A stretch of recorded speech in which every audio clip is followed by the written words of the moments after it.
Yeah, I'm Garland Weeks. I'm a fellow in the National Sculpture Society. I live here in Lubbock, Texas, and I have sculpted a presentation here, my interpretation of the Revolutionary War hero, General Francis Marion, otherwise known as the Swamp Fox.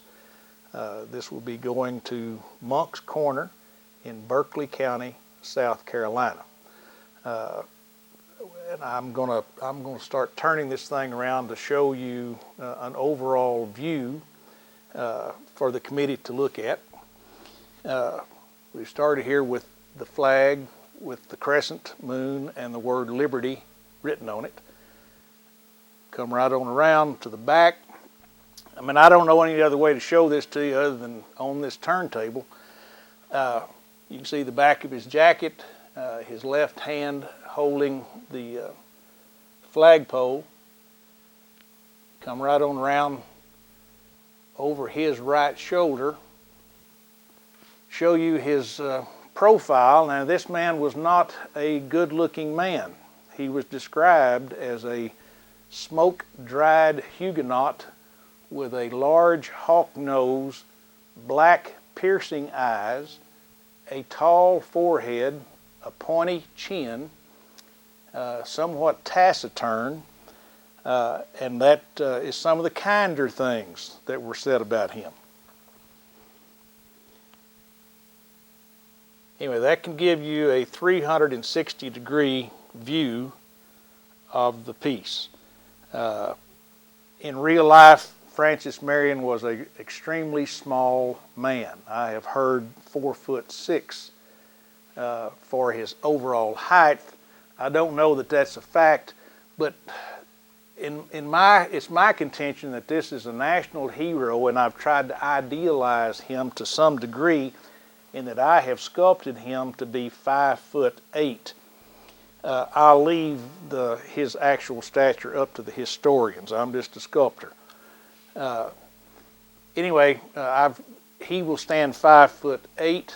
The top of the spontoon, which is the top of the flag, that's about 8'3" in the clay stage, realizing that we're going to have a little bit of shrinkage as we get into the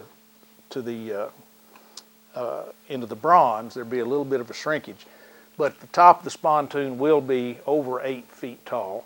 The top of his head, even with his regimental cap on with the feathers, when I sculpted him in the nude to start with, he was 5'8". Then there's 4 inches of dirt underneath his feet and the cap on top of that. So he's really going to be standing from the top of the plinth a little over 6 feet.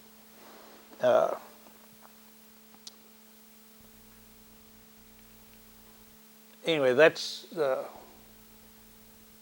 and I would like to thank the Revolutionary War reenactor Chuck Wallace from Gilbert, South Carolina. He has been a real tremendous help to me in figuring out all of this equipment, clothing, etc., etc. And we can zoom in here in a little bit and get you some detail for some of the icons that I have put on the piece. And I wish this were a question and answer session in person, but at this point, this is the best we can do. Okay, I chose to place Francis Marion. He's got to be standing on something. So I chose to put it on a crescent, which is 4.5 inches tall, that runs around the front of the piece. The crescent, as we all know, is one of the icons on the state flag of South Carolina. It was also on the battle flag that the Revolutionary War soldiers carried. So, you know, in the round here, you can see how this crescent wraps right on around the piece. Now, if we stop there and start back in the other direction, I tried to place Francis Marion within his element, the swamp fox. So I have included several cypress knees here to let you know that he is in the swamp. I have also included on this other side some palmetto grass, which is indigenous to South Carolina and to the swamps. And palmetto grass is pretty hard to sculpt to get it to look right. I hope I succeeded in that. And as another little icon, I also included a canebrake rattlesnake wrapped up around the butt end of Francis's flagpole. The canebrake rattlesnake here again is indigenous to South Carolina, and in fact some of the troops carried that image on their battle flags, you know, like "Don't tread on me." Coming back around here, I've also added another icon that I found in all of the reference books that I read, was that his men were able to subsist on sweet potatoes and water. Well, I can't sculpt water, but I've tried to sculpt these 3 sweet potatoes. So these are the icons around the base itself that, to me, ties this piece into a landscape or an environment that is absolutely South Carolina 100%. Okay, I've covered his legs with these leggings that I got from J. Godwin from Valley Forge, Pennsylvania. But this is what they wore in the American Revolution. As many clothes as they wore, I don't know how in the hell they ever got ready to go to battle. Anyway, we've got the leggings on. Come on up into his pants, the vest, the sash, which runs around here, which denoted him as being an officer. So the sash hangs over the left hip here, hangs down below the flag over here. In his right hand, he's got his officer's sword with the sword knot and the frills on the ends of his jacket. On up here, I've got the gorget that indicates he was in the South Carolina 2nd Regiment.